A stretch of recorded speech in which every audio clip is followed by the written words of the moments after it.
Conciso o suficiente para ser escrito em um guardanapo ou memorizado em um instante, porém sólido o suficiente para superar 2000 anos de tempestades e dúvidas. Se você não sabe nada da Bíblia, comece por aqui. Se você sabe tudo da Bíblia, volte para este texto. Todos nós precisamos do lembrete. A essência do problema humano é o coração do ser humano.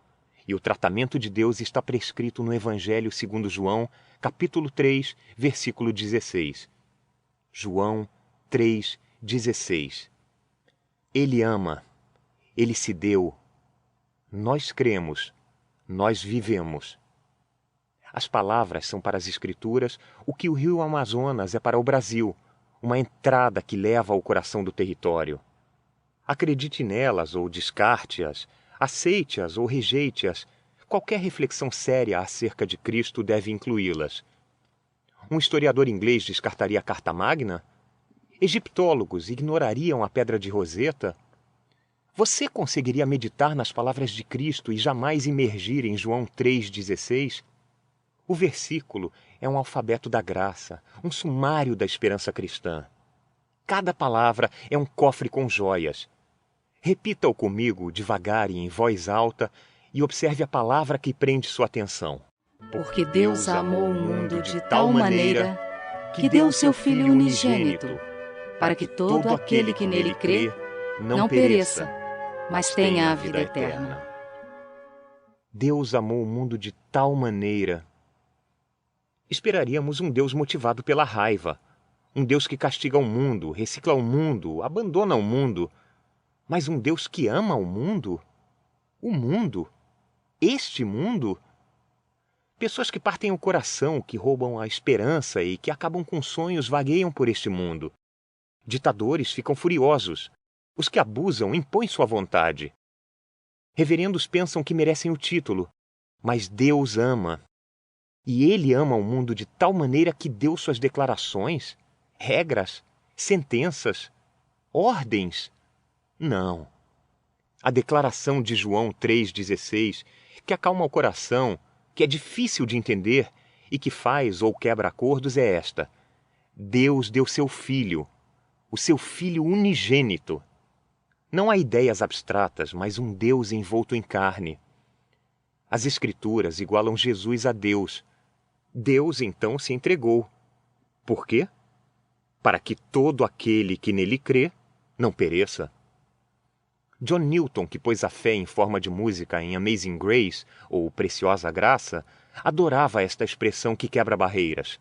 Se eu lesse, Deus amou o mundo de tal maneira que deu o seu Filho unigênito para que quando cresce John tivesse a vida eterna, eu deveria dizer talvez que existe algum outro John Newton.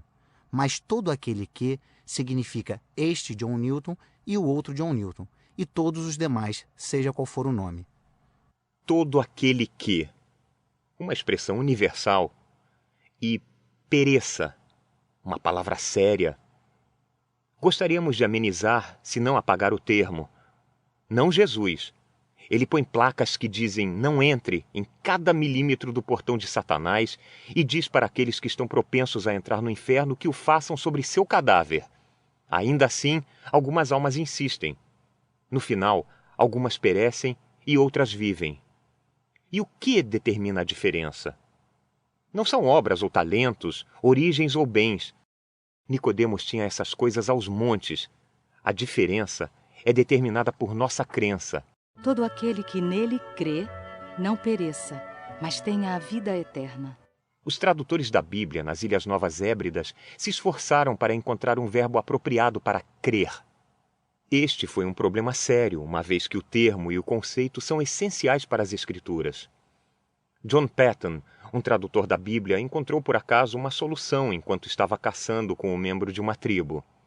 Os dois apanharam um grande veado e o levaram preso em um varal até a casa de Paton pela trilha escarpada de uma montanha. Quando chegaram à varanda, os dois soltaram a carga e se jogaram nas cadeiras da varanda. Ao fazerem isso, o nativo exclamou na língua de seu povo: "Meu Deus, é bom se estender aqui e descansar." Paton imediatamente pegou um papel e um lápis e anotou a frase. Assim, sua tradução final de João 3,16 poderia ser expressa desta forma: porque Deus amou o mundo de tal maneira que deu o seu Filho unigênito, para que todo aquele que nele se estende não pereça, mas tenha a vida eterna. Estenda-se sobre Cristo e descanse. Foi o que Martinho Lutero fez. Quando o grande reformador estava morrendo, dores de cabeça intensas o deixaram de cama, abatido pela dor. Ofereceram-lhe um medicamento para aliviar o sofrimento. Lutero recusou e explicou que sua melhor prescrição para a cabeça e o coração são as palavras de João 3,16. A melhor prescrição para a cabeça e o coração. Quem não se beneficiaria com uma dose? Aconteceu que Nicodemos teve a sua parte. Quando Jesus foi crucificado, o teólogo apareceu com José de Arimateia. Os dois deram os pêsames e participaram do enterro de Jesus. Não foi um pequeno gesto diante da atmosfera contrária a Cristo naquele dia. Você não acha que Nicodemos sorriu e pensou na conversa que tiveram assim que chegou às ruas a notícia de que Jesus estava fora do túmulo e em pé novamente? Nascer de novo, é. Quem teria imaginado que ele começaria consigo mesmo?